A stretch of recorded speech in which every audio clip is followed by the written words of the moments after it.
Hello everyone, today I'm going to show you how to change your location on the X application. Make sure to watch the video to the end, not to miss any important details. Like and subscribe. So as you can see right here, we are right now on our main page for Twitter or X.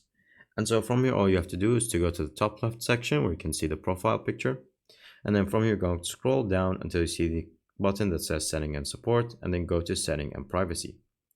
Once you do so, all you have to do from here is to go to your account. And then from here, you can see the button that simply says account information. Click on that. And now from here in account information, as you can see, there is a country section that you are have. So once you select the country section, you can be given all the countries that you are allowed to. So from here, since I had it in Jordan, I'm going to select another one. So for example, Hungary. And so once you do that, you're going to click on agree and continue for changing country. And there are terms that have to go through. Now, sometimes the internet connection can be effective, so make sure you are connected to a fast network.